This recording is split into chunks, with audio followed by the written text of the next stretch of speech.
Ah, settle yourselves comfortably, dear friends, for I have a tale to tell.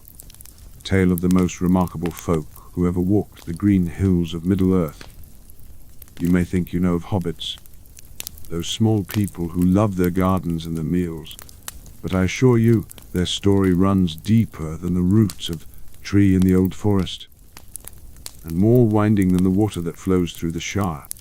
I am Gandalf, called the Grey by some, Mithrandir by others, and in my long years of wandering from the shores of the sea to the borders of the wild, I have come to know these little people better than most.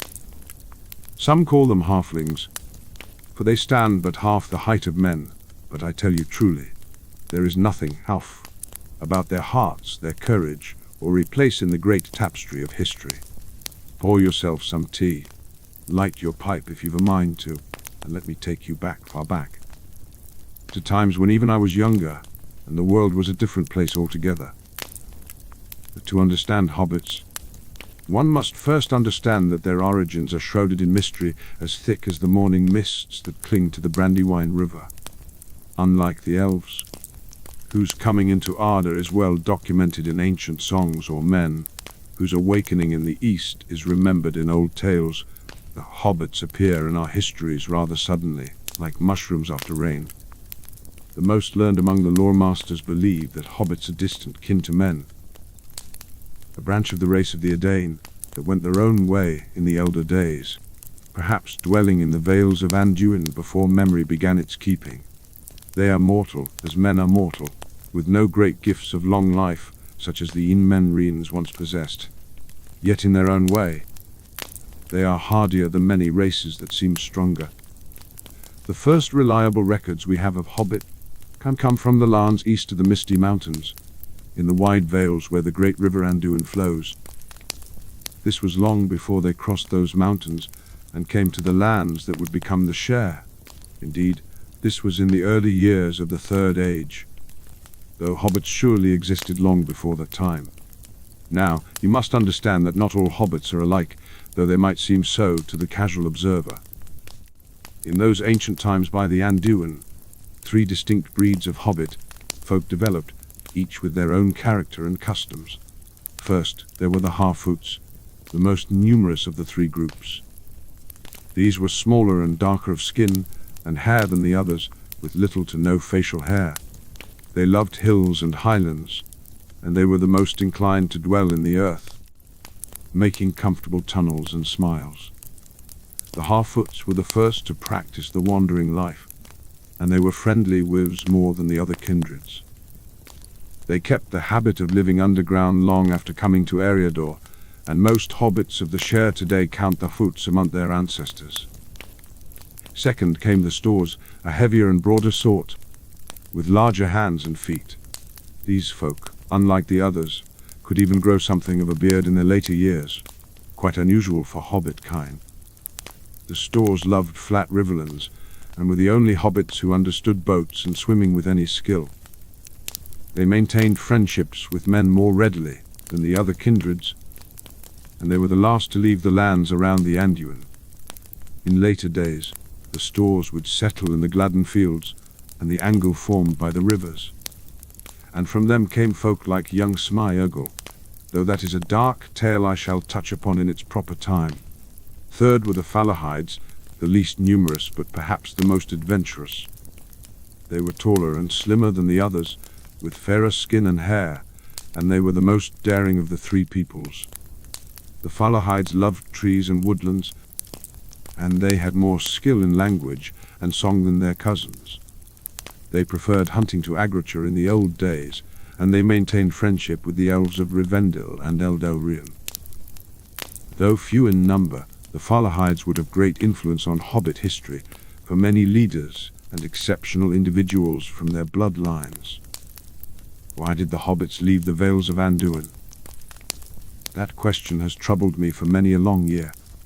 The old tales speak of a growing darkness in Greenwood the Great, which men now call Mirkwood, and indeed, we know that the shadow of Dol Guldur began to lengthen in those years.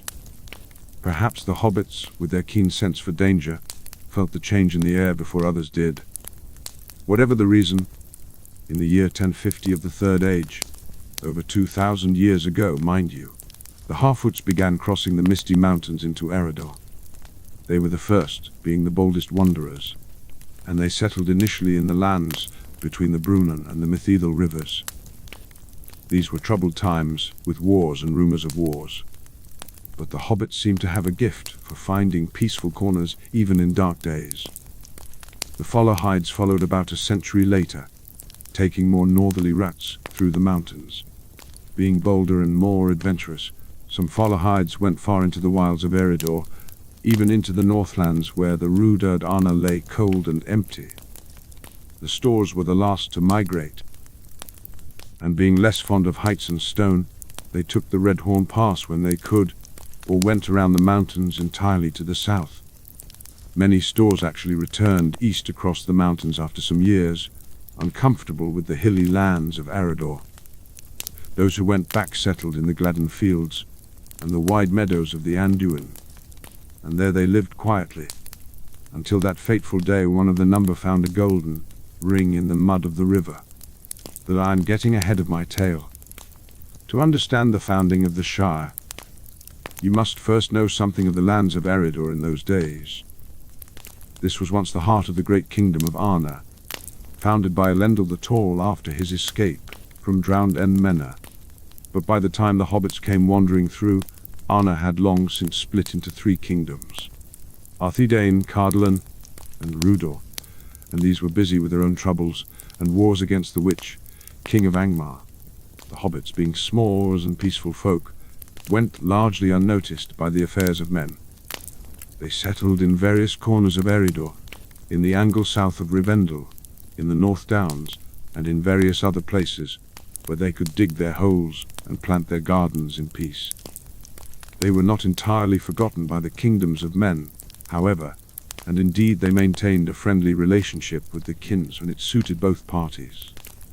For over 300 years, the hobbits lived scattered throughout Eredor, slowly mingling the 3 kindreds together, adopting the language and ways of Arthedain, and gradually becoming the people we know today. Comfortable, settled folk with a love of peace and good tilled earth. In the year 1601 of the Third Age, by the reckoning the Didi Nidain, which the hobbits would later call year 1 of their own reckoning, a momentous event occurred. 2 hobbit brothers, Marcho and Blanco, both of Fallowhide descent, received a grant of land from King Arjubleber of Arthedain. This was no small gift. The land granted lay between the river Baranduin, which hobbits came to call the Brandywine, and the far downs to the west. It was a rich, gentle country of rolling hills, with good soil, pleasant streams, and ancient roads left from the old days of the kingdom. The king asked only that the hobbits maintain the bridges, acknowledge his lordship, and keep the Shire ready for his messengers. These were light duties indeed, and the hobbits agreed with pleasure. Marcho and Blanco led a great migration across the Brandywine Bridge, the old Baranduin stone bridge that still stands today, though hobbits now call it simply the bridge. With them came hobbits from all 3 kindreds, though mostly Harfoots, eager to settle this new land that seemed made for their needs. The settlement of the Shire was swift and joyful. The hobbits spread across the land, naming its regions and building their smiles with great enthusiasm. They divided the Shire into 4 farthings: the North Farthing, South Farthing, East Farthing, and West Farthing, each with its own character and principal families. The North Farthing was the least populated, being hillier and cooler, but it produced the finest pipe, weed in all the Shire, particularly from the fields around Longbottom. The folk there were hardier and kept more to themselves, descendants mainly of Harfoots who liked the upland country. The South Farthing was warm and fertile, particularly suited to growing crops, and it became the breadbasket of the Shire. Great fields of grain rippled golden in the sun, and the farmers there grew rich and prosperous. Many stores settled in the South Farthing, being more suited to farm work than tunnel digging. The East Farthing contained some of the most beautiful country in the Shire, with the woody end and the prosperous lands around the Marish, where the Brandywine ran. This was where the influence of the Fallowhides was strongest in later years, particularly after the settlement of Buckland across the river. The West Farthing held the Hill, Hobbiton, and the White Downs, and became in time the most populous region, with Mishal Delving as its largest town. The great smiles of the Tooks were dug into the White Downs, becoming the most extensive tunnels in all the Shire. The most prominent family to emerge were the Tooks of the Great Smiles. In the year 740 of the Shire reckoning, the office of Tam was established, or rather, it continued from the old authority that had been held by King Arthurdane. When the Northern Kingdom finally fell, and there's no more king to whom to pledge allegiance, the Hobbits chose one of their own to hold the traditional authority. The Thane became the nominal head of the entire Shire, though his actual powers were limited to leading the Hobbitry in arms in times of emergency, which fortunately never came. The Tooks held the office of Thane from that time forward. Generation after generation, they were old Follahide stock, and they retained something of the adventurous spirit that marked their ancestors. More than one Took went off seeking adventure in the wider world, and some were even known to have sailed over the sea. Most unusual for hobbits, the other great family of the Shire were the Oldbucks, later called the Brandybucks. They were a wealthy and numerous clan who, in the year 740, led by Gohendred Oldbuck, made a bold decision. They crossed the Brandywine River, which many hobbits considered the eastern boundary of civilization, and settled the land beyond, which they called Buckland.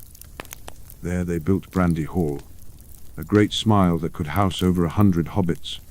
The Master of Buckland became the second most important figure in hobbit society after the Thane. For 1,000 years and more, the hobbits lived in peace in the Shire, largely forgotten by the world and happy to be so. They developed their own culture, their own ways, and their own peculiar calendar and customs. The hobbits became passionate about genealogy, keeping detailed records of family trees that would astound any scholar. Every hobbit could recite their ancestry for generations back, and family connections mattered greatly in hobbit society.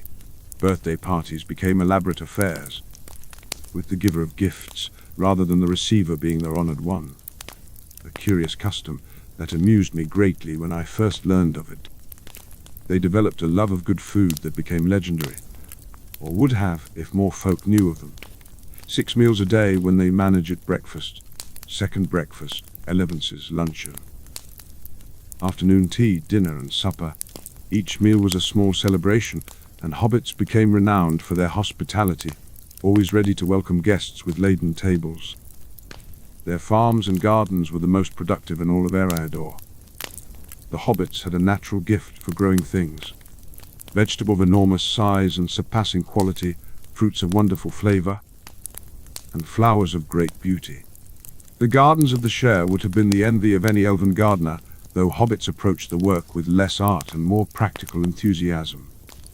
They smoked pipe weed, which they called the weed, with great affection, though it was unknown in other lands, or at least I never thought to introduce elsewhere until much later. The hobbits claim to have invented the practice, though I suspect they learned it from somewhere, perhaps from the men of Dale in ancient days. The finest pipe weed came from Longbottom in the North Farthing, particularly the varieties Longbottom Leaf, Old Toby, and Southern Star. Here is something remarkable about the hobbits. They had the gift of remaining unnoticed. While wars raged in distant lands, while Sauron grew in power in Mordor, while the White Council debated the fate of Middle-earth, the hobbits went about their gardening and their parties, largely oblivious to the great events transpiring beyond their borders. This was not entirely by accident. The Rangers of the North, the last remnants of the Dine of Arna, kept watch over the borders of the Shire, though the hobbits little knew it. These grim weather-worn men patrolled the wilds, keeping back the dangers that would have otherwise troubled Hobbit land. The hobbits thought the Rangers were dangerous vagabonds, not realizing they were guardians.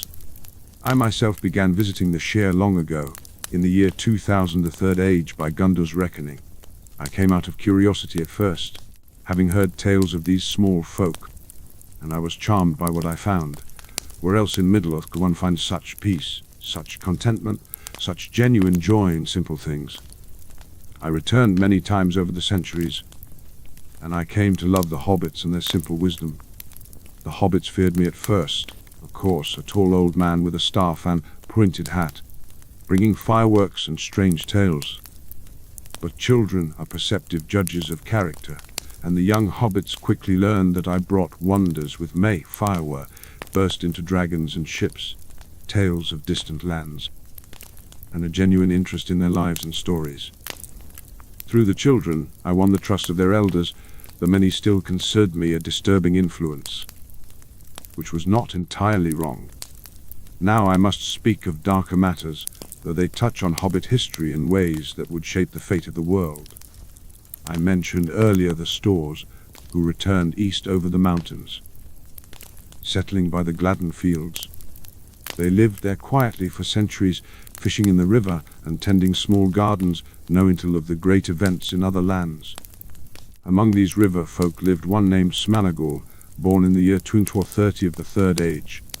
He was a Store of a prominent family, inquisitive and clever, but with a mean streak that his cousin Diargol, a gentler soul, often suffered from. On Smaugall's birthday, mark the date well, the two friends went fishing in the Gladdens, where the river Anduin spread into many channels. Diargol was pulled into the water by a great fish, and there, in the mud of the river, his hand closed upon a golden ring, seeming thing, but with letters upon it in a script he could not read. When he surfaced, gasping, Smaugall demanded the ring as a birthday gift. Diargol refused, and in a rage Smaugall strangled Ishund and took the ring. That ring was no ordinary treasure. It was the one ring, the ruling ring made by Sauron in the fires of Mount Doom, lost by Isildur nearly 2,500 earlier, when he was slain by orcs in that very place.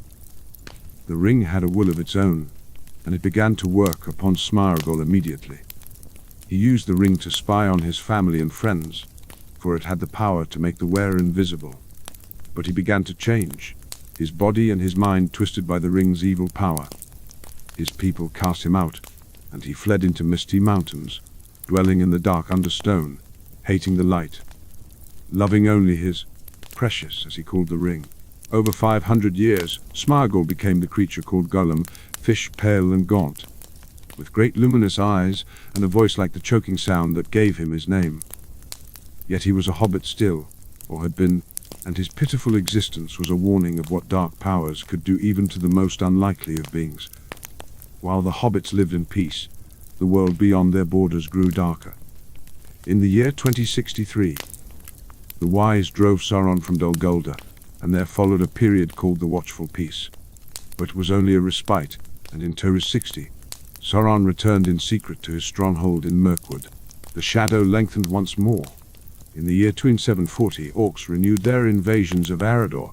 They came down from the north, from the old ruins of Angmar and from the mountains, and the lands around the Shire grew less safe. Still, the rangers kept watch, and the hobbits remained largely undisturbed, though travelers on the roads became fewer, and some who ventured beyond the Shire's borders never returned. The fell winter came in 2758, one of the worst winters in memory. White wolves crossed the frozen Brandywine, and the hobbits had to fight them off in defense of their homes, a rare occurrence of violence in the Shire. Many hobbits died that winter from cold and hunger, and it was remembered in their histories as a terrible time. The following year brought the long winter, with snow from November to March, and the Shire suffered greatly. But hobbits are a resilient folk, and they recovered, rebuilding and replanting come spring. In the year 2941, great events occurred in the east that would touch hobbit history in an unexpected way. Thorin Oakenshield, Heir of Durin and rightful king under the mountain, gathered a company of dwarves to reclaim the lonely mountain from Smaug the Terrible, the last of the great dragons. And who did I persuade to join this quest? A hobbit, of course. Bilbo Baggins of Bag End was his name, a most respectable hobbit from a most respectable family, on his father's side, at least. His mother was Belladonna Took, and she had passed on to him a touch of the Fallowhide adventurous spirit. I had long had my young Bilbo, seeing in him qualities that even he didn't know he possessed. When I appeared at his door with 13 dwarves, proposing that he join them as a burglar on a dangerous quest across the Wile, he was horrified. Yet something in him stirred. The took side, as he would later say, and he found himself racing after us with no handkerchief and only one pocket full of coins. What followed was an adventure worthy of the old tales. Bilbo proved himself resourceful and brave beyond all expectation. He rescued the dwarves from trolls through clever talking. He escaped from the goblins in the Misty Mountains. He outwitted spiders in Mirkwood, and he helped free the dwarves from the Elven King's halls. He even spoke face to face with Smaug and lived to tell of it. But the most significant event of that journey, though none of us knew it then, occurred in the dark tunnels beneath the Misty Mountains. Lost and alone, fleeing from goblins, Bilbo put his hand on something cold and hard in the darkness, a golden ring. He pocketed it without thought, just wanting to escape that horrible place. Deeper in those tunnels, he encountered Gollum, fishing in a dark underground lake. To pass the time and spare his life, Bilbo engaged the creature in a riddle game. A very wise choice, for Gollum loved riddles above all else, and was bound by his word once the game was proposed. Bilbo won the game with the riddle, "What have I got in my pocket?" which wasn't entirely fair. But Gollum would have killed him regardless if he could have. The creature had lost his precious ring, and he was in a rage. But Bilbo, wearing the ring without understanding what it was, turned invisible and escaped. Even then, he had the chance to kill Gollum, but stayed his hand out of pity. That decision, that moment of mercy, would prove more important than any of us could have imagined. When Bilbo returned to the Shire after his adventure, laden with treasure from the dragon's hoard, he found himself both celebrated and slightly distrusted.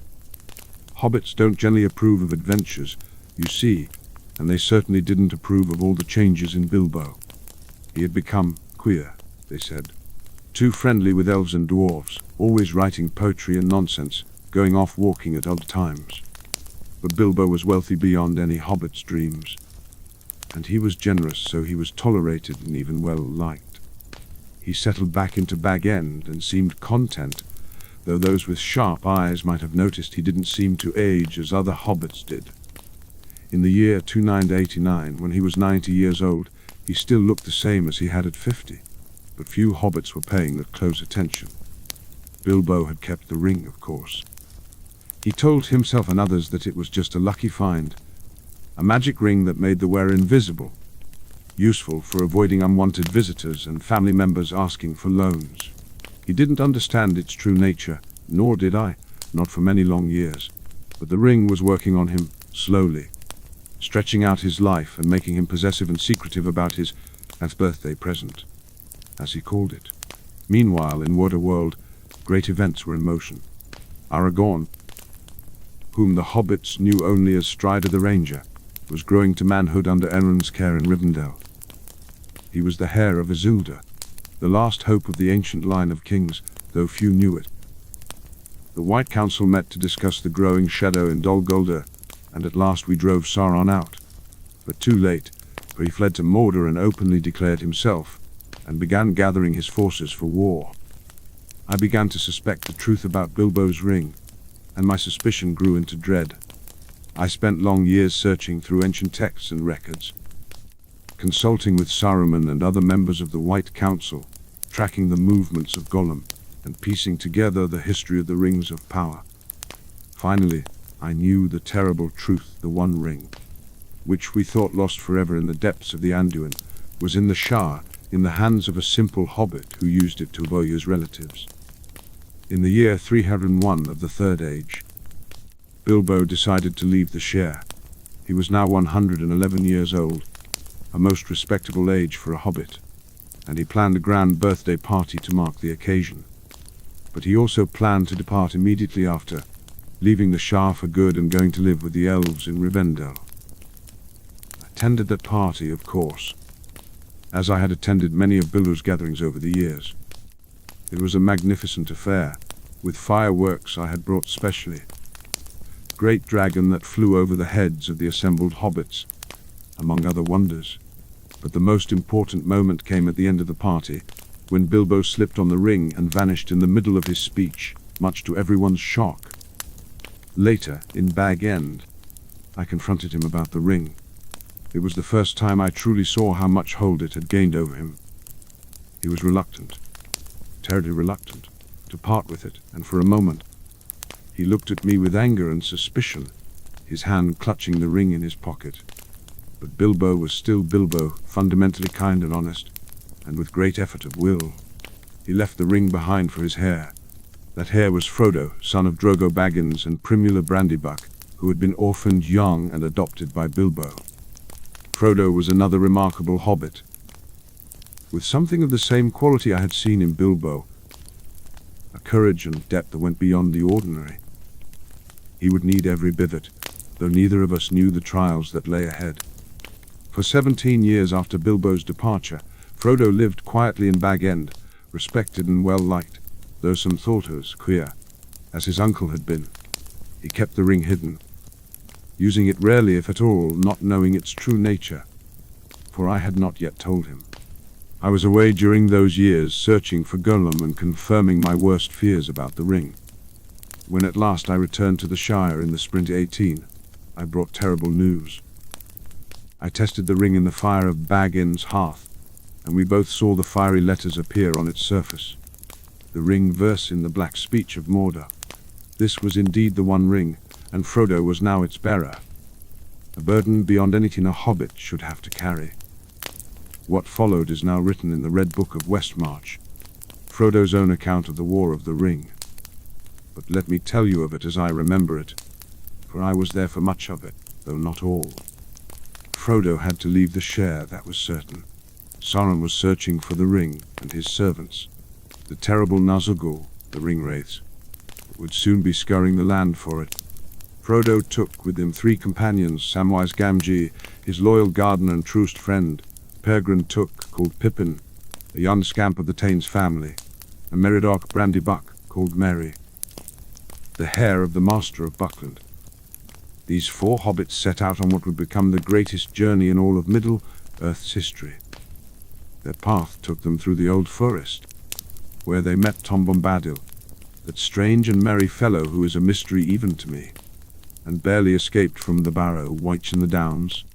They reached Bree, where they met Aragorn, who took them under his protection, and they were pursued by the 9 riders, the Nazgul, servants of Sauron who could sense the ring.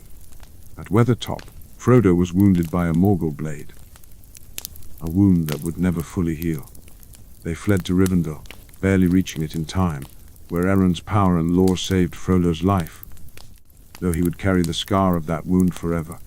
At Rivendell, the Council of Elrond was held, and representatives of all the free peoples gathered to decide the fate of the ring. Many opinions were voiced. Some wanted to use the ring against Sauron. Others wanted to hide it or send it over the sea. But I knew, and Elrond knew, that there was only one course of the ring must be destroyed in the fires of Mount Doom, where it was made. The Fellowship of the Ring was formed 9 companions to match the 9 riders. There were 4 hobbits, Frodo, Sam, Merry and Pippin. There was myself, Gandalf the Grey. There was Aragorn, son of Arathorn. There was Legolas the elf from Mirkwood. There was Gimli, son of Gawain the dwarf. And there was Boromir of Gondor, son of the steward of Minas Tirith. We set out in the darkest part of winter, attempting to cross the misty mountains by the pass of Caradhras, but we were forced to turn back by fell weather, and perhaps by the will of Sauron himself. Instead, we took the dark road under the mountains, through the ancient dwarf realm of Moria. In Moria, we faced great peril. The orcs came upon us in the chamber of Mazarbul, and we fought desperately to escape. On the bridge of Khazad-dûm, we were pursued by a Balrog, one of the ancient demons of the First Age, a creature of fire and shadow. I stood against it to let the others escape, and in that battle, both the Balrog and I fell into the abyss. The Fellowship, thinking me dead, continued on without me. They reached Lothlorien, the golden wood of the elves, where Galadriel and Celeborn gave them rest and counsel. Then they travelled down the great Greenlandu in boats provided by the elves, making for the falls of Rhoros. At Galen, the fellowship was broken. Boromir, overcome by the lure of the ring, tried to take it from Frodo by force. Frodo, in fear and desperation, put on the ring and fled. When Boromir realized what he had done, he was overcome with remorse, but it was too late. The trust was broken. Orcs attacked the camp, and in defending Merry and Pippin, Boromir was mortally wounded. Though he slew many orcs before he fell, the two young hobbits were captured and carried off by the Rooks toward Isengard. Aragorn, Legolas, and Gimli chose to pursue the orcs and rescue the hobbits, while Frodo and Sam set off alone toward Mordor. Thus began the separate paths that would lead to the climax of the War of the Ring. The hobbits, who had left the Shire thinking themselves unimportant, now found themselves at the very center of the greatest events of the age. Let me speak now of what the four hobbits accomplished, for their deeds show the true worth of their people. Merry and Pippin, captured by orcs, were carried across Rohan at great speed. But when their captors were attacked by the riders of Rohan, the hobbits escaped into Fangorn Forest, where they met Treebeard the Ent, oldest of the shepherds of the trees. Through their friendship with Treebeard, they awakened the Ents to action, and the ancient trees marched to war against Isengard, destroying Saruman's stronghold. Later, Pippin entered the service of Denethor, steward of Gondor, and was in Minas Tirith during the siege. He saved the life of Faramir, Boromir's brother, by alerting me to Denethor's madness. And, at the Black Gate of Mordor, when the host of the West made their last desperate stand to draw Sauron's eye away from Frodo, Pippin stood in battle alongside men and elves, fighting with a courage that would have amazed anyone who knew him only as a careless young hobbit. Merry became the esquire St. Theoden of Rohan, and he rode to war with the Rohirrim despite orders to remain behind on the Pelennor fields when the Witch King of Angmar, Lord of the Nazgul, struck down Theoden. It was Merry and Liowen together who defeated him, Merry striking the back of the Witch King's knee with his enchanted barrow, and Liowen delivering the final blow. Thus was fulfilled the prophecy that the Witch King would fall not by the hand of man, but Arwen was a woman and Merry was a hobbit. But the greatest burden fell upon Frodo and Sam, who travelled alone into the dark land of Mordor. They were guided, or misguided, by Gollum, whom they captured in the Emyn Muil. Frodo showed the creature mercy, remembering what I had told him of pity, and Gollum swore by the ring itself to serve the bearer. Through the dead marshes they went, past the graves of ancient warriors still preserved in the foul waters. They came to the Black Gate, but finding it too heavily guarded, they followed Gollum's counsel and took the secret pass of Cirith Ungol. This was Gollum's treachery, for he led them into the lair of Shelob, the great spider, last child of Ungoliant, hoping that she would kill them and he could reclaim his precious. In that dark tunnel, Sam showed his true worth, when Frodo was struck down by Shelob's venom and appeared dead. Sam took the ring and prepared to continue the quest alone. But then orcs came and took Frodo's body, for he was not dead, only paralyzed, and Sam followed them into the Tower of Cirith Ungol. What Sam did there was as brave as anything any warrior has ever done. Alone, a small hobbit with only a sword and the light of Godriel's star glass, he stormed an orc tower and rescued his master from captivity. Together again, the two hobbits crossed the plain of Gorbereth, disguised in orc armor. Struggling toward Mount Doom, the ring grew ever heavier and Frodo weakened under its weight. On the slopes of Mount Doom, Frodo could barely walk, and Sam carried him, bore him up the mountain on his back. "I can't carry it for you," Sam said, "but I can carry you." And he did that, loyal, stout-hearted gardener, proving that the strength of hobbits lies not in their arms, but in their hearts. At the cracks of doom, at the very moment of victory, the ring's power overcame Frodo at last. He claimed it for his own and put it on his finger, but Gollum, who had followed them, attacked Frodo and bit off his finger to reclaim the ring. In his moment of triumph, Gollum danced with joy and fell into the fires of Mount Doom, the ring with him. Thus the ring was destroyed, not by the strength of the ring-bearer, but by the long-laid plans of fate, and by the mercy Bilbo and Frodo had shown to a pitiable creature.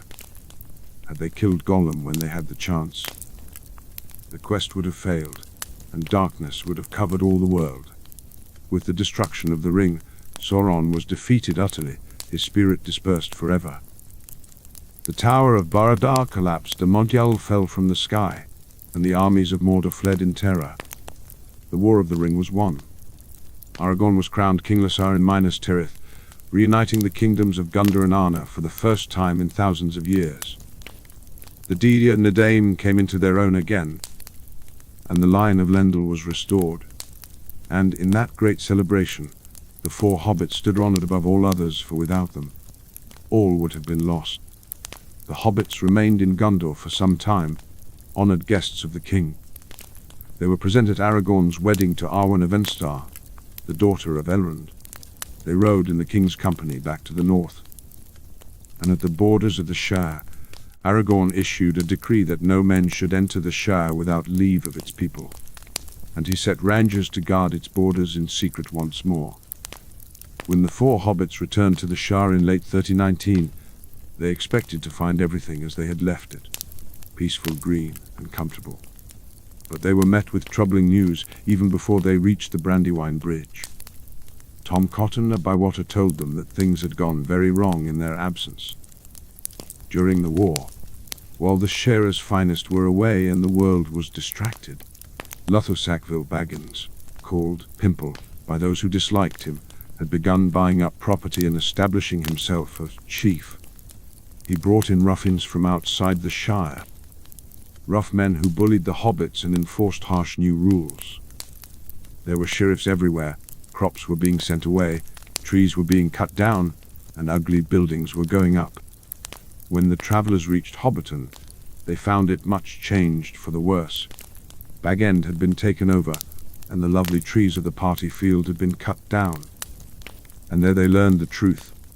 Lotho himself was a prisoner or worse, and the real power behind the troubles was Sharky, who turned out to be Saruman himself. The once great wizard had fallen for indeed. Cast out of Orthanc. Rejected by the White Council, he had come with his servant Worm, who was actually Grandma Wormtongue from Rohan, to the Shire to work petty evil upon innocent folk. It was a mean and spiteful revenge, to ruin the home of the hobbits who had contributed to his downfall. But Saruman had not reckoned on what the four travelers had become. These were not the knave hobbits who had set out from the Shire over a year before. These were warriors and counsellors who had fought in great battles, stood before kings and wizards, and borne burdens that would have broken most folk. Merry and Pippin in particular took charge of organizing the resistance. They roused the Shire folk, reminding them of their own strength and their right to defend their homes. Hobbits from all over the Shire began to rally. Tooks from the Great Smiles, Cottons from Bywater, Brandy Bucks from Buckland, armed with hunting bows, axes, and the courage that hobbits always had but rarely needed to show. The Battle of Bywater was short but fierce. The hobbits ambushed the ruffians who had been oppressing them, and despite being outnumbered and poorly armed compared to their enemies, they fought with determination and clever tactics. Nearly 100 ruffians were killed or captured, and only 19 hobbits died. Each one mourned and remembered. Saruman himself appeared during the battle, and Frodo, ever merciful, offered him safe conduct to leave the Shire. But Saruman's mind had been so twisted by defeat and malice, he could not accept mercy. He spat insults at Frodo and attempted to stab him, though the mithril coat Bilbo had given Frodo protected him from the blade. As Saruman turned to leave, Wormtongue, long abused and driven to desperation, suddenly rose up and cut his master's throat. Then he tried to flee, but hobbit arrows struck him down. Thus ended Saruman the White, once the chief of my order, on the doorstep of Bag End, a mean ending for one who had once been great.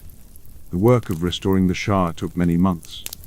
Sam, using the gift of earth from Galadriel's garden, planted new trees throughout the Shire, and he scattered the precious dust in the air. The following spring was the most beautiful anyone could remember. Flowers bloomed everywhere. Fruit trees bore double loads, and children born that year grew strong and fair. The tree that Sam planted on the party field, from a seed in Galadriel's gift, grew to be the tallest and most beautiful tree in the Shire, a mullein, the only one west of the mountains and east of the sea. Its leaves were silver underneath and golden above, and it became a wonder to all who saw it. Merry and Pippin, now the tallest hobbits in history thanks to the Ent, draughts they consumed in Fangorn, became leaders in the Shire. Merry eventually became master of Buckland, and Pippin became Thane after his father. They were both knights of Gondor and councillors to King Alessa, and they kept close ties between the Shire and the reunited kingdom. Frodo recovered slowly from his wounds, the wound from the maul blade and the sting of Shelob, and the deeper wounds of bearing the ring. He served briefly as deputy mayor while Will Whitfoot recovered from his imprisonment, but it became clear to those who knew him well that he would never fully heal. On the anniversaries of his wounding and his darkest moments, he would grow ill and troubled. Sam married Rose Cotton, the lass he had long loved, and they moved into Bag End with Frodo. Sam became the most famous gardener in the Shire, and he and Rose had 13 children, a number worthy of any hobbit family. Sam was elected mayor of Mishal Delving 7 times in succession, serving for 49 years in all, in the year 32-1 of the Third Age, which was also the year 1421 of the Share Reckoning. Frodo, Bilbo, and I rode together to the Grey Havens on the western shore. We were accompanied by Merry, Pippin, and Sam, who had come to see us off, though they did not know the full purpose of our journey. At the Havens, Ron the shipwright had prepared a white ship to sail into the west. This was the last sailing of the Keeper the Three Rings, for Elrond bore Vilya, Galadriel bore Nenya, and I, revealed now as one of the Istari, bore Narya the Ring of Fire. With the destruction of the One Ring, the power of the three was ended, and the time of the elves in Middle-earth was over. But there was room on that ship for the ring bearers as well. Frodo and Bilbo, having borne the burden of the One Ring, were granted the special grace of passing over the sea to the undying lands, where their wounds might be healed and they might find peace before their mortal lives ended. It was a hard parting. Sam wept to see Frodo go, and for a moment I thought he might leap aboard the ship himself. But Frodo smiled and told him, "Do not be too sad, Sam. You cannot always be torn in two. You will have to be one and whole for many years.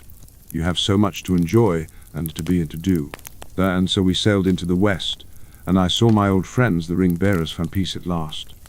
Bilbo, who had begun the unexpected journey over 60 years before, sailed away from Middle-earth with a smile on his face, still composing poetry. Frodo, who had borne weight of the world on his shoulders, found rest at last from his burden. With our departure, the Fourth Age of Middle-earth began, the Age of Men. The dominion of the elves faded, the dwarves retreated into their mountains, and men became the primary people of the world. But hobbits remained, as they always had, quietly tending their gardens and living their lives in peace. Sam returned to Bag End and lived happily with Rose and their growing family. He kept the Red Book of Westmarch, adding to Frodo's account of their adventures, and he served the Share faithfully as mayor. He was much honored and loved, and folk would say, "There goes the mayor. He's one of them that saw the elves and all, you know." Merry and Pippin lived long lives as well, honored throughout the Shire and beyond. When they grew old, they went to Rohan and Gondor to spend their last years they had made in the war. They were laid to rest in Gondor with great honor, and when King Elessar passed away in the year 120 of the Fourth Age, they were laid beside him in the House of the Kings. Sam, after Rose died, gave the Red Book to his daughter Eleanor and made one final journey. In the year 61 of the Fourth Age, 1482 by Share Reckoning, he rode to the Grey Havens, and there, as the last of the ring bearers still in Middle-earth, he was permitted to sail west as well, to be reunited with Frodo. And so the hobbits passed into legend, though their kind remained in the Share for many long years. The connection between the Shire and the Kingdom of Gondor continued, with the Thane, the Master, and the Mayor remaining councillors to the King, though few hobbits bothered themselves with such grand matters. The mullein tree Sam had planted grew tall and beautiful, and its seeds spread throughout the Shire.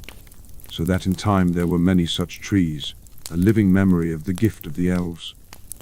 The party field remained a place of celebration, and children played under the golden leaves, not knowing that their tree had been planted by the greatest hobbit hero of them all. Now, having told you the history of great deeds and grand adventures, let me speak of what makes hobbits truly remarkable, for it is not their size or their strength, but their character.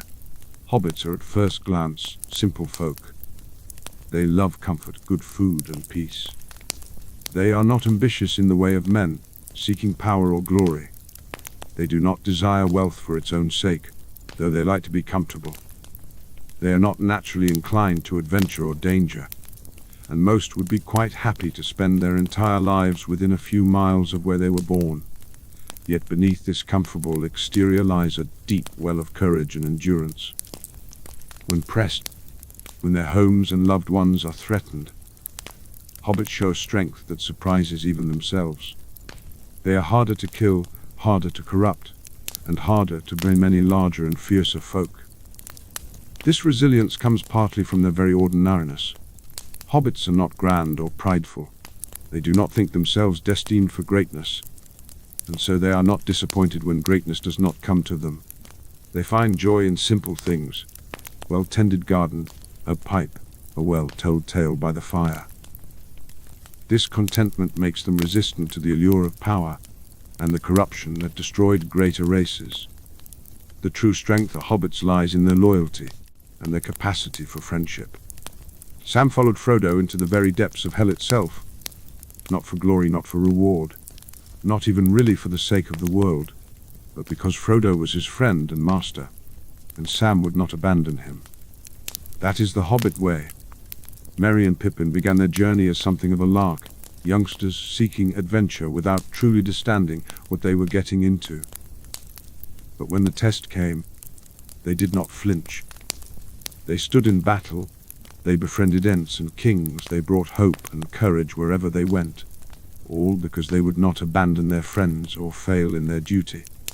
Even Bilbo, that most respectable of hobbits, found within himself the courage to face a dragon, the wit to match riddles with Gollum in the dark, and the wisdom to make peace between elves, men, and dwarves on the eve of battle.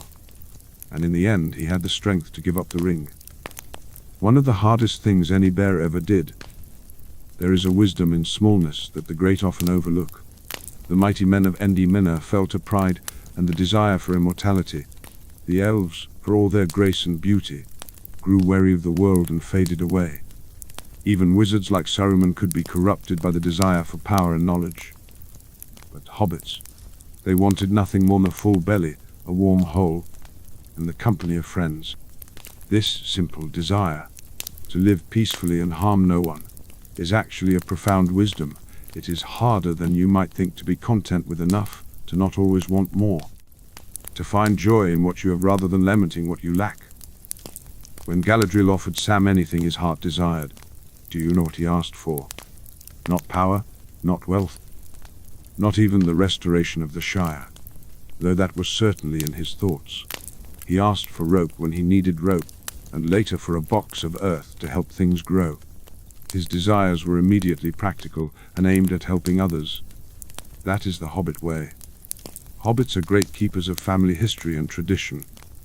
Every Hobbit can recite their family tree back several generations, and they take great pride in their ancestry. This love of genealogy might seem trivial, but it speaks to something deeper, a sense of connection, of belonging, of being part of something that extends beyond one's own life. The Red Book of Westmarch, which Bilbo began and Frodo continued and Sam completed, is a testament to the Hobbit love of story and memory. They recorded not just the great deeds, but the small moments, the conversations, the meals shared, the songs sung. They understood that history is not just about battles and kings, but about people and the lives they lived. This is why Hobbit holes are built to last, why family heirlooms are treasured, why old tales are told and retold by the fireside. Hobbits understand that memory is how we outlive ourselves, how we remain connected to those who came before and those who will come after. In all my long years, and they have been very long indeed, I have known many peoples and walked in many lands. I have counselled elven lords in their golden halls, debated with dwarf kings in their mountain fastnesses, and advised the kings of men in their towers of stone. Yet I tell you truly, I learned as much from the hobbits as from any of the great and wise. From hobbits, I learned that greatness has nothing to do with size or strength. The mightiest army can be defeated. The strongest fortress can fall, but the simple courage of someone who keeps going despite fear that cannot be conquered. Frodo and Sam succeeded where Isildur and all the princes of Andromeda failed. And they did it not with strength of arms, but with endurance and loyalty. I learned that mercy and pity can change the course of history. Bilbo's decision to spare Gollum and Frodo's similar choice seemed like weakness to some, but those acts of mercy literally saved the world, for without Gollum at the cracks of doom, the ring would not have been destroyed. The great and powerful often forget that kindness can be more powerful than any sword. I learned that the ordinary might be the most important of all. The wise in Gondor studied ancient texts and debated philosophy. The warriors in Rohan trained in arms and prepared for battle. But it was a gardener from the Shire who made the crucial difference, who carried the ring bearer when he could no longer walk, who planted the trees that would restore beauty to a wounded land. Of all the places in Middle-earth, the Shire was always my favorite. Not because it was grand or beautiful, though it was beautiful in its own modest way, but because it was real. Hobbits did not pretend to be something they were not. They knew their limitations and were comfortable with them. They did not dream of conquest or immortality. They dreamed of a good harvest and a comfortable retirement. In the Shire, I could simply be an old man who told stories and made fireworks for children. The young hobbits were not afraid of me after they got to know me, and the older ones, while sometimes disapproving of my influence, at least treated me as a person rather than as a symbol or a power to be feared or used. There was laughter in the Shire.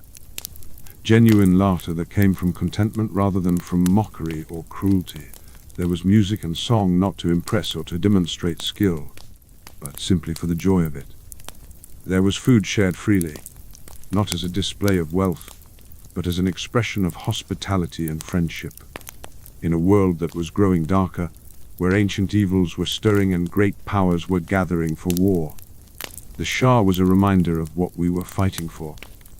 Not for glory or dominion or revenge, but for the right of simple folk to live in peace, to grow their gardens and raise their children and tell their stories by the fire. The greatest lesson the hobbits taught me was about the courage of the powerless. In a world dominated by great powers, Sauron with his armies, Saruman with his machinations, even the elves and their ancient magic, the hobbits had no power at all. They could not defeat Sauron in battle, could not match Saruman in wizardry, could not even match men in strength or reach. Yet in the end, it was the hobbits who saved the world, not through power, but through powerlessness accepted and transformed into service. Frodo bore the ring not because he was strong enough to resist its corruption. No one was, but because he was humble enough to try, knowing he would probably fail, yet going forward anyway.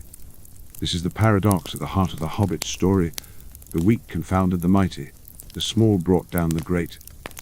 The humble achieved what the proud could not, and they did it not by becoming powerful themselves, but by remaining true to their essential nature, loyal, stubborn, hopeful, and kind even in the darkest places.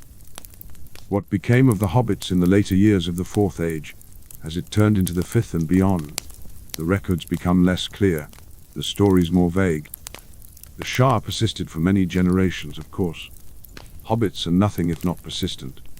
But slowly, inevitably, the world changed around them. Men grew more numerous and spread across the lands.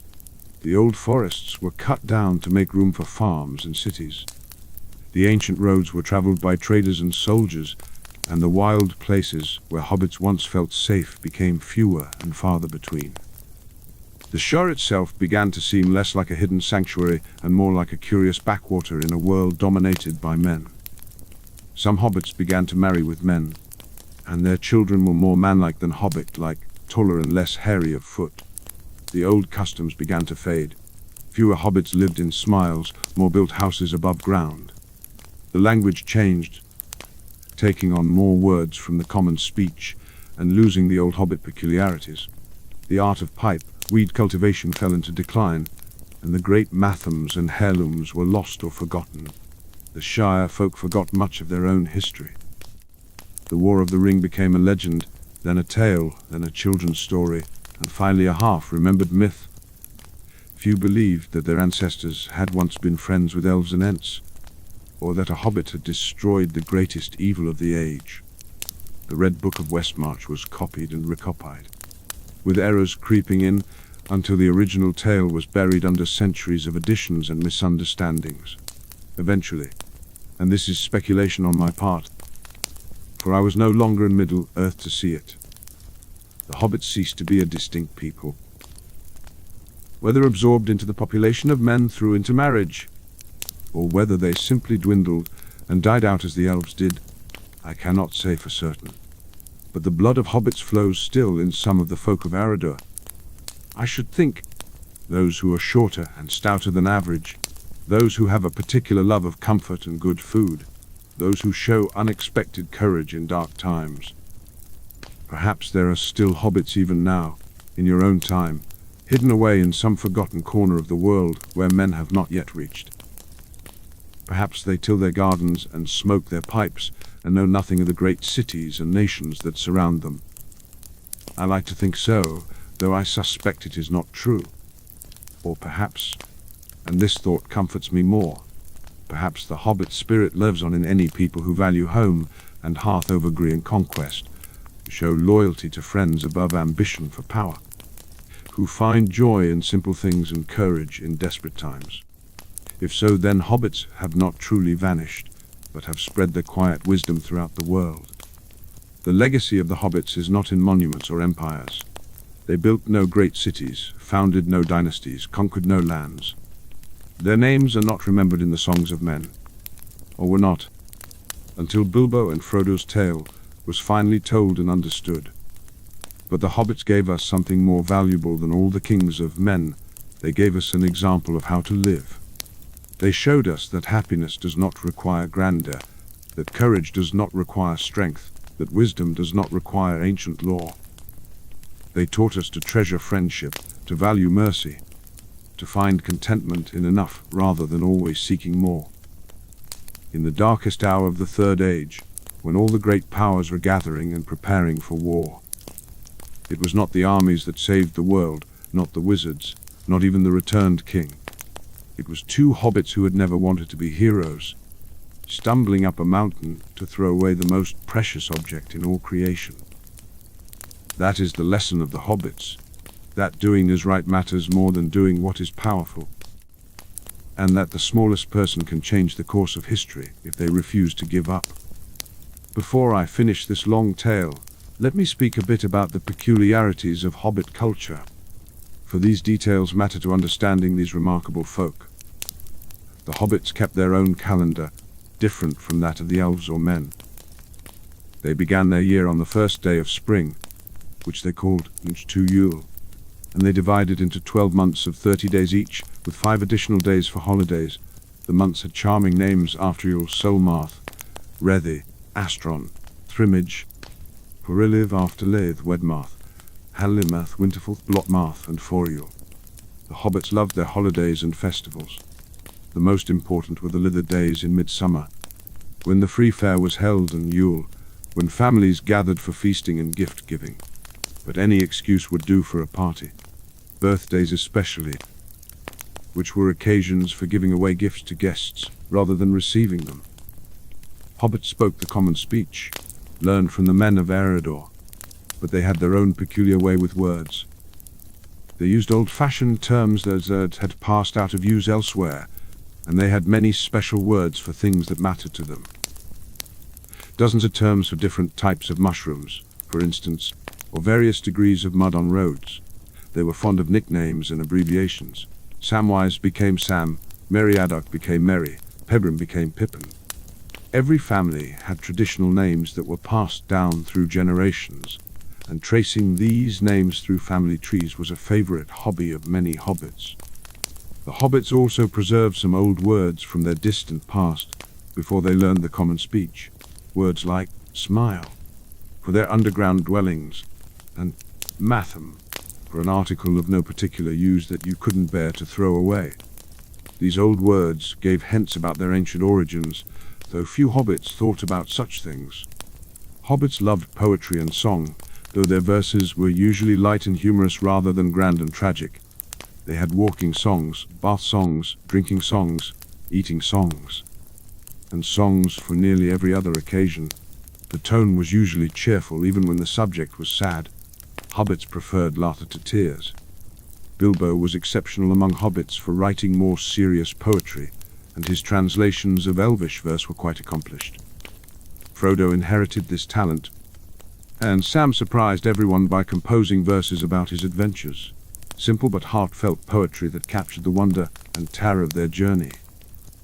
The hobbits preserved many old songs and tales, passed down through generations. Some of these, I believe, dated back to their time in the Vales of Anduin, and a few might even have originated with their distant ancestors before they separated from the race of men.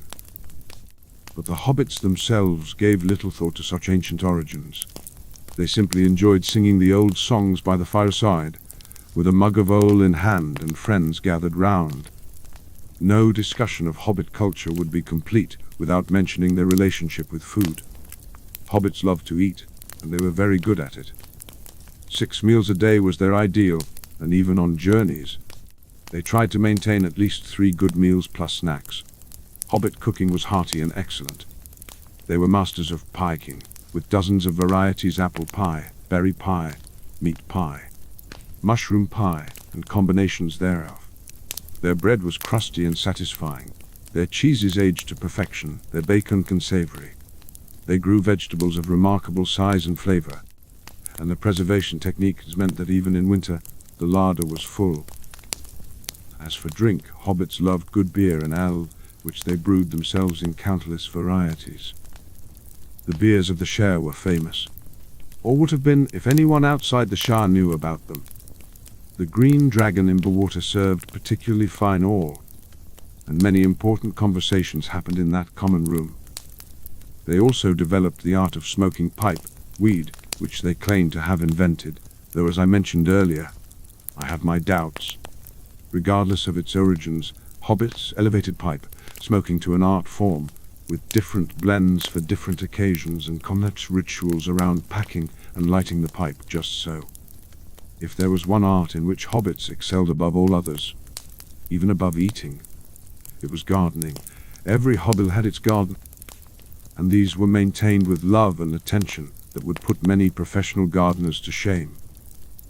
Hobbit gardens were not the wild, romantic gardens of elves nor the formal, geometric gardens of Gondor. They were practical gardens, producing food and flowers in abundance, but arranged with an eye for beauty nonetheless.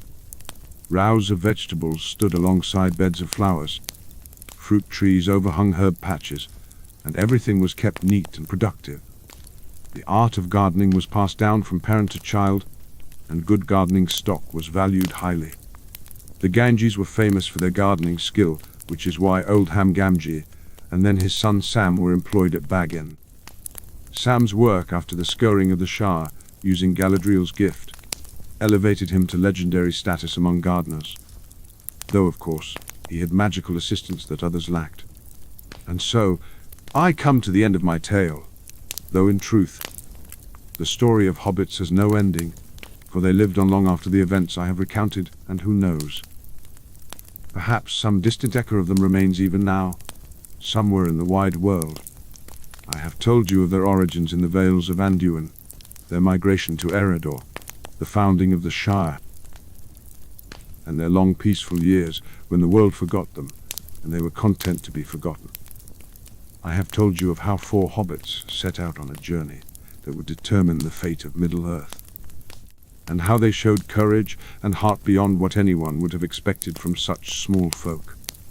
But more than the events, I hope I have conveyed something of what hobbits were, their character, their values, their way of seeing the world, They were not perfect, of course.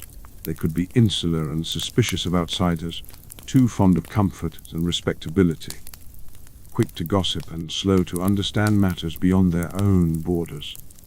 But their virtues far outweighed their faults. If I could choose one thing for you to remember from this long evening's tale, it would be this: never underestimate the power of ordinary goodness. The great powers of the world, the armies, the wizards, the ancient artifacts, these make a lot of noise and draw much attention. But in the end, it is often the small acts of kindness, loyalty, and courage that make the real difference. A gardener who refuses to abandon his friend, even into the fires of hell itself. A young scamp who stands beside a king in battle, though he is terrified. A comfortable hobbit who gives up everything he knows to bear a terrible burden, not because he is strong enough, but because someone must. These are the acts that change the world, though they make no grand showing at the time. Remember too that home is worth fighting for. The Shire might have seemed unimportant compared to the great cities of men or the ancient halls of the elves, but it was home to the hobbits, and that made it precious beyond measure. We do not fight only for great causes and abstract principles. We fight for the right of ordinary folk to live in peace, to raise their children, to tend their gardens, to enjoy simple pleasures without fear. Gandalf pauses to relight his pipe, which has gone out during the long telling. The fire has burned low, and the stars are bright in the sky above Rivendell. Aye, but I have kept you here far too long with my rambling tales. An old wizard's privilege, perhaps, to hold an audience captive with stories of the past. You must be stiff from sitting, and your mind must be swimming with all the names and dates and events I have poured forth. But perhaps, on some quiet evening in the future, you will remember this tale. Perhaps when you face difficulty or danger, you will think of Sam carrying Frodo up the slopes of Mount Doom, and you will find the strength to take one more step. Perhaps when you are tempted to cruel action, you will remember Bilbo's mercy to Gollum, and you will stay your hand. And perhaps, when you feel small and unimportant in a world full of great powers and important people, you will remember that it was the smallest and most overlooked folk who saved the world. And you will realize that you too have worth and purpose, no matter how insignificant you might seem.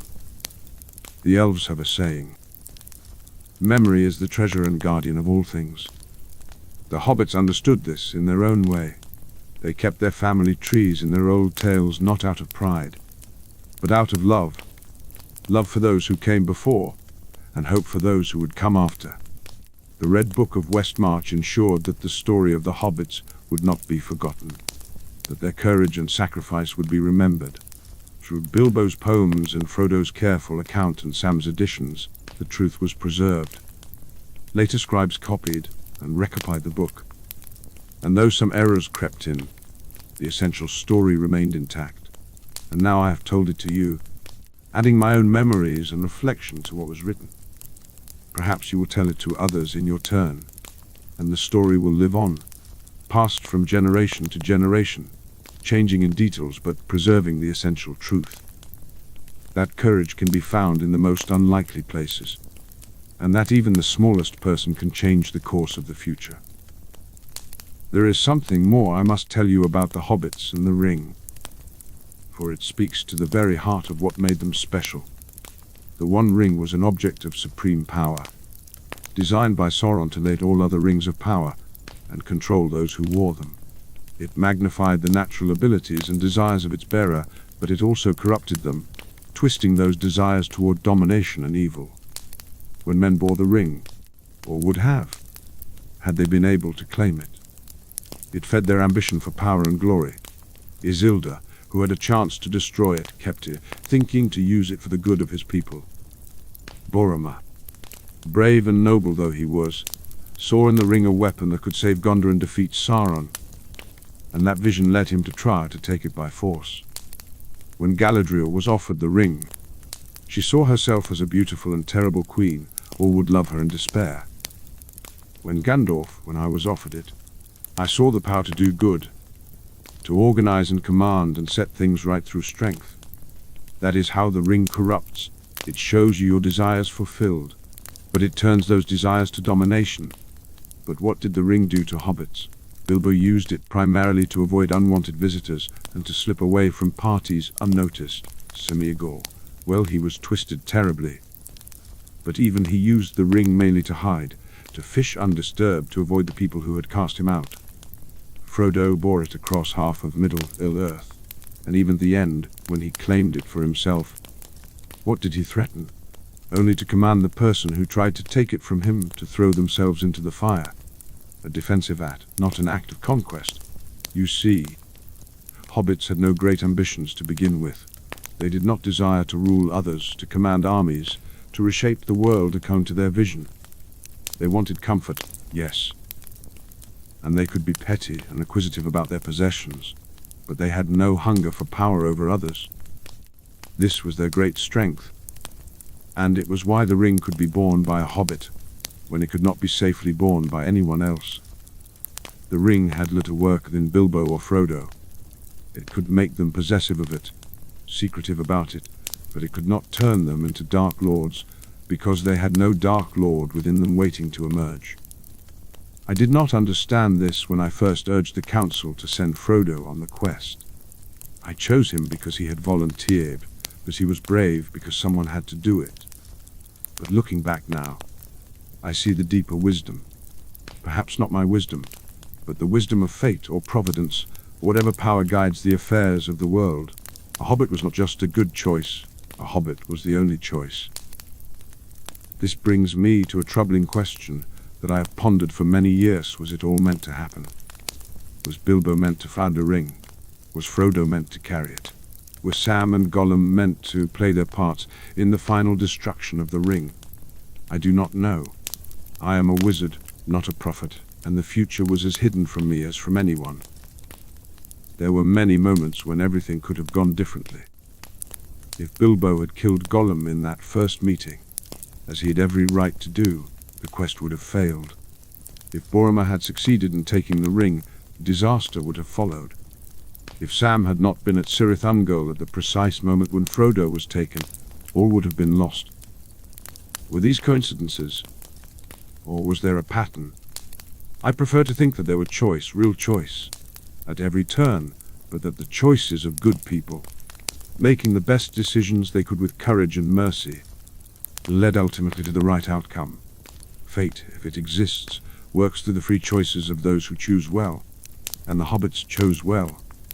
Again and again, when it would have been easier to give up, to turn back, to take the easy path, they chose the harder right instead of the easier wrong. That is what heroes do, though the hobbits themselves would be embarrassed to be called heroes. There were many moments during the War of the Ring when all hope seemed lost. When I fell in Moria, the Fellowship was without guidance. When the Fellowship broke at Ammonhen, the quest seemed doomed. When Frodo was captured at Cirith Ungol, how could the ring possibly be destroyed? And yet, each time someone found the strength to continue. This is perhaps the most important lesson the hobbits teach us. We must continue even when we cannot see how success is possible. Sam, standing in the tower of Cirith Ungol, had every reason to despair. His master appeared to be dead. The ring was lost. The quest had failed. Yet he picked himself up, put one foot in front of the other, and did the next thing that needed doing. That is what we all must do in dark times. We cannot always see the path ahead. We cannot know if our efforts will make any difference. But we can do the next right thing, and then the next. We can be faithful in small things, trusting that small faithfulness matters, even when we cannot see the great pattern. Another lesson: we need each other. Frodo would not have completed the quest alone. Literally could not have, for Sam had to carry him at the end. But more than that, he needed Sam's hope when his own hope failed, Sam's loyalty when his strength faltered, Sam's love when he felt himself becoming something monstrous. The Fellowship, even after it broke, remained a fellowship in spirit. Aragorn, Legolas, and Gimli drew on each other's strength. Merry and Pippin supported each other through captivity and war. The bonds they formed sustained them through trials that would have broken any of them alone. In the share too. When the hobbits returned to find their home occupied and corrupted, they drew on each other. The Tooks and the Brandybucks and the Cottons and all the others. They stood together, and together they reclaimed their home. Saruman's ruffians were defeated not by individual heroism, but by community solidarity. We are not meant to face darkness alone. We are meant to stand together, to draw strength from each other, to carry each other when one of us stumbles. That is the fellowship that matters, not the grand alliance of kins and races, though that matters too, but the simple fellowship of friends who will not abandon each other. I have already spoken of mercy, but let me emphasize it once more, for it is central to everything. Bilbo's mercy to Gollum, Frodo's mercy to Gollum, even Frodo's mercy to Saruman at the end, these were not weakness. They were strength of the deepest kind. It is easy to strike down an enemy. It is easy to exact revenge. It is easy to say that someone is beyond redemption, that they deserve no pity. It is much harder to stay your hand, to offer kindness to those who have wronged you, to believe that even the worst person might be capable of change, or might, despite their intentions, serve a greater purpose. The world tells us to be hard, to protect ourselves, to strike first and ask questions later, but the hobbits showed us another way. They showed us that mercy can be powerful, that kindness is not naive, that there is strength in choosing not to inflict harm, even when you have the power to do so. Finally, and perhaps most importantly, do not forget to enjoy life. The hobbits were faced with darkness and evil. They walked through literal hell. They saw things that gave them nightmares for the rest of their lives. But they also stopped to eat when they could. They sang songs even in dark places. They found moments of joy and laughter even in the midst of terror. Sam, trudging through the desolation of Mordor, talked about gardens and strawberries and cream. Pippin sang in the halls of Minas Tirith, even as the city prepared for siege. Merry and Pippin joked and laughed with each other as they rode to war. This was not denial or frivolity. It was defiance. It was a declaration that darkness would not have the final word, that joy and beauty still existed and still mattered. Too often, we think that taking something seriously means being grim about it. We think that to fight evil, we must become hard and joyless ourselves. But the hobbits knew better. They fought for the right and gardens and parties, and long comfortable evenings by the fire. They did not let the darkness steal their joy. They held on to it fiercely, and that joy gave them strength to endure. There is a sadness in the story of the hobbits that I have not yet fully addressed. The 4 travelers who returned to the Shire were not the same hobbits who had left.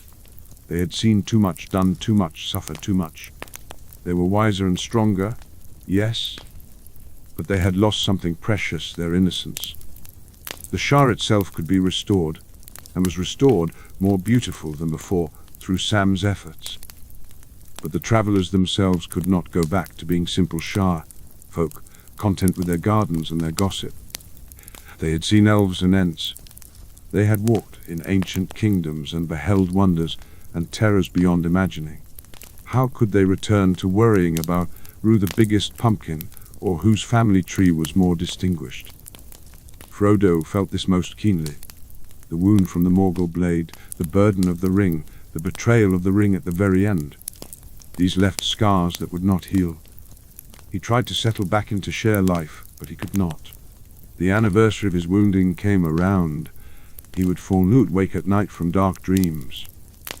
He was, in a sense, broken by what he had endured, even though he had succeeded in his quest. This is the cost of heroism that songs often forget. The hero returns triumphant, we think, and lives happily ever after. But sometimes the hero returns wounded in ways that victory cannot heal. Sometimes the price of saving the world is that you no longer fully live in the world you saved. This is why the gift of sailing to the Undying Lands was so precious. It was not a reward exactly, or not only a reward. It was healing for wounds that could not be healed in Middle-earth. In the West, Frodo could find peace, could lay down his burden fully, and finally could rest from his long weariness. Some might see this as a sad ending. Frodo having to leave the share he had saved, going into exile in a distant land, and it is sad in its way, but it is also hopeful. It says that there is healing for even the deepest wounds, that suffering is not the final word, that rest awaits those who have labored long. And Frodo went willingly, even gladly in the end. He had done what he needed to do. He had seen his dear Sam married and happy. He had witnessed the restoration of the Shire. His story in Middle-earth was complete, and he was ready to move on to whatever lay beyond. Sam's story was different. He too had borne the ring, briefly, and he too had walked through darkness. He had seen his master nearly destroyed by the burden, had fought a giant spider, had stormed an orc tower. He had earned his place on the ship to the west many times over. But Sam chose differently. Or rather, his choice came later. He returned to the Shire and lived there, fully and completely. He married Rose and raised a large family. He served as mayor for nearly half a century. He planted trees and tended gardens, lived the life that he and Frodo had fought to preserve. There is a lesson in this, too, that the ordinary life, well lived, is its own kind of heroism. Sam did not need constant adventure or grand quests. He found his purpose in serving his community, raising his children, making the Shire a little bit better every day. That is a worthy life, perhaps more worthy than any amount of adventure. And when his time came, when Rose had passed on and his children were grown, then Sam too made his journey west. He had earned his rest, and he went to find it, to be reunited with Frodo. The last of the ring bearers passed from Middle-earth, and an age ended. Merry and Pippin took yet another path. They had grown tall from the Ent draughts, and they could never quite fit back into the Shire as they had left it. They became leaders. Yes, Merry as master of Buckland, Pippin as Thane, but they always kept one eye on the wider world. In their old age, they returned south to Rohan and Gondor, spending their final years among the friends they had made in the war. They wanted to see Ioma king in Aragorn again, to walk once more in the halls where they had been honored, to remember their youth and their great deeds. They were buried with honor in Gondor, and when Aragorn finally died after 120 years of reign, Merry and Pippin were laid beside him. There they rest still, I imagine, three friends together even in death, a man and two hobbits who became more than hobbits through their courage and their love. This too is a kind of ending to be remembered, to be honored, to rest at last among friends. Not all of us can sail into the west. Some of us must live out our lives in the world, grow old, and pass away as all mortals do. But if we live well and love deeply, if we stand by our friends and do what is right even when it is hard, that is enough. That is more than enough. The Shire, as a physical place, may or may not exist anymore. The world has changed so much since those days, changed beyond recognition. The maps are different, the names are different. Perhaps even the shape of the lands has changed. Where the Shire once lay, there might now be cities or farms or forests that bear no memory of the hobbits who once lived there. But in another sense, the Shire can never be destroyed because it lives in memory and story. Every time someone tells the tale of Frodo and Sam, the Shire is recreated. Every time someone imagines a comfortable hold in the round green door, the Shire exists. Every time someone values home and hearth and simple pleasures, the spirit of the Shire lives on. This is the victory that can never be taken away.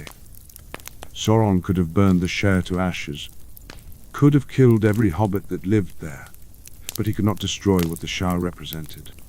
That lives on, imperishable, as long as there are people who understand what the hobbits were fighting for. Perhaps the deepest truth is the Shire is not really a place at all, but a way of being in the world. It is the choice to value small beauties over great powers, to prefer peace over glory, to choose contentment over ambition. It is the ability to find joy in simple things, a well-cooked meal, a good pipe, a friend's laughter, a garden in bloom. You do not need to live in the Shire to be a hobbit at heart.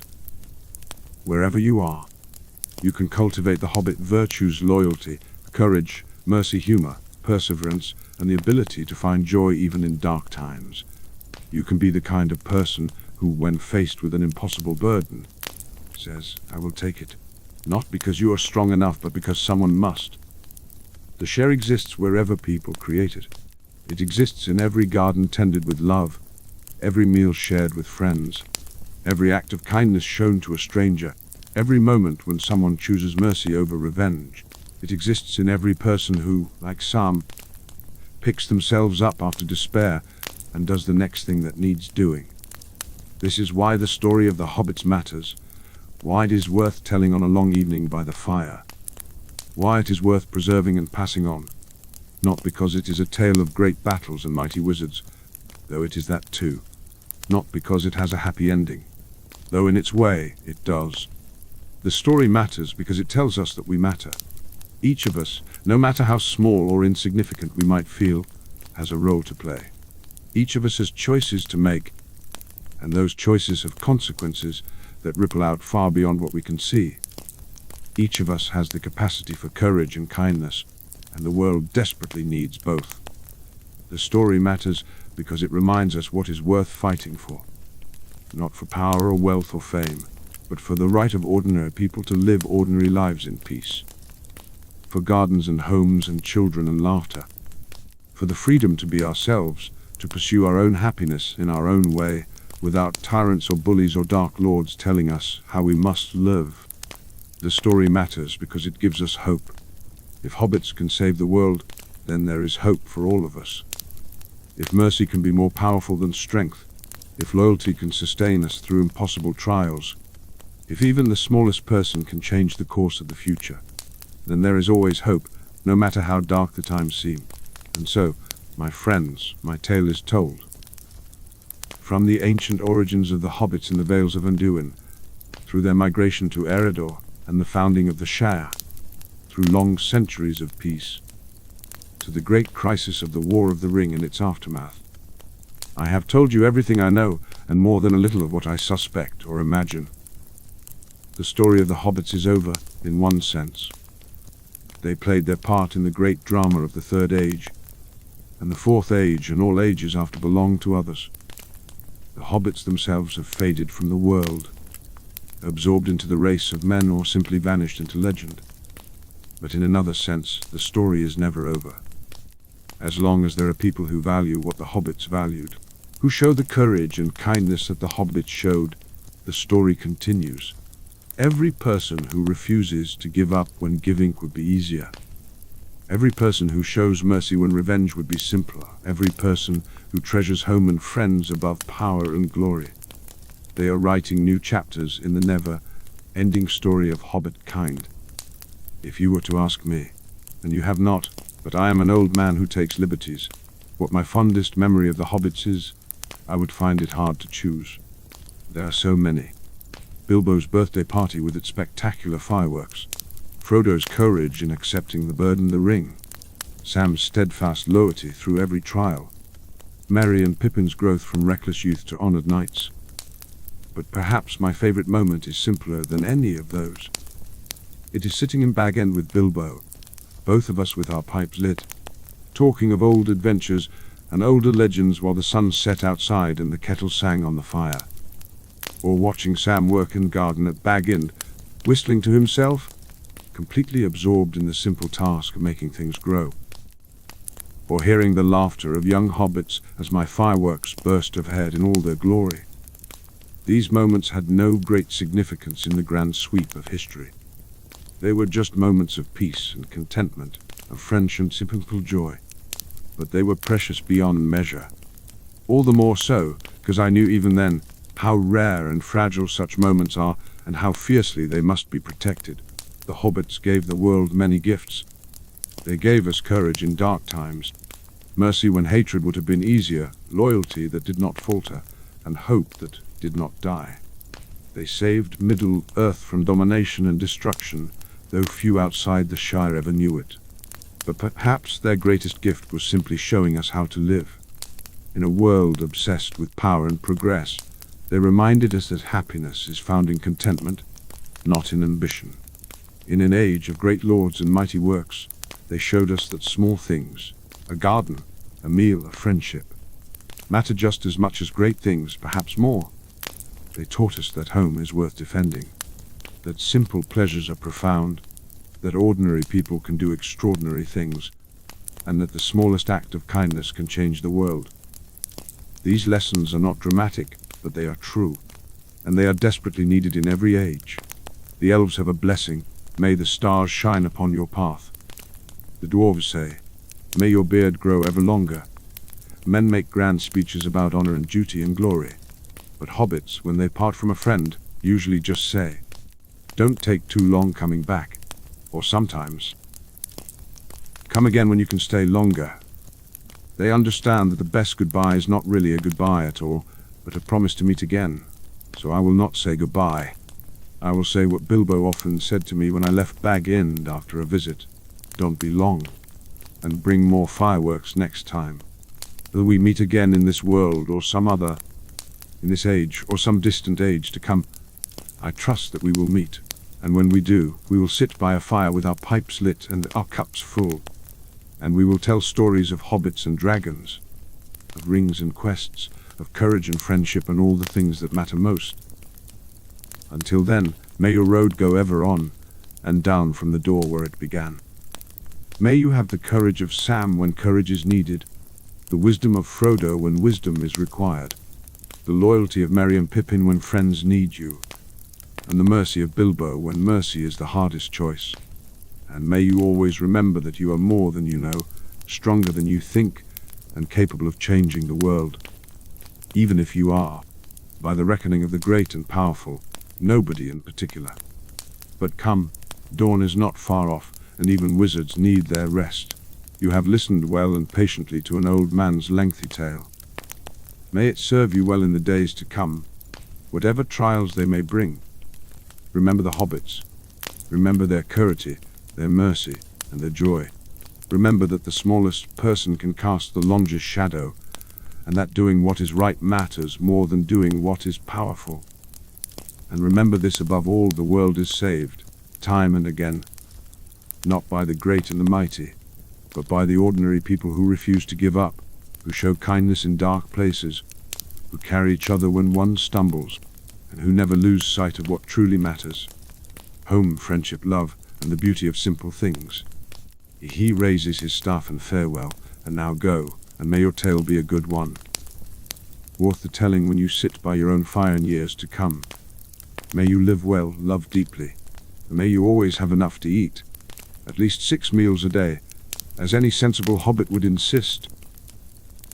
And if you should ever find yourself in a dark place, with no hope of escape, and the weight of the world on your shoulders, remember even Frodo made it to Mount Doom, though he could hardly walk.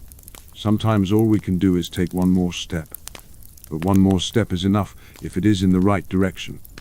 The wizards are sprinkle one last time in the firelight, a Chandan farewell. And may we meet again in happier times, when this tale and many others can be told at leisure, with plenty of good food, good company. Until then, remember the hobbits. And with that, Gandalf the Grey, who became Gandalf the White, and then passed beyond the circles of the world, finishes his tale. The fire crackles one last time, and somewhere far away, in a place beyond geography and time, hobbits tend the gardens, smoke their pipes, and live in peace, remembered and beloved, now and forever.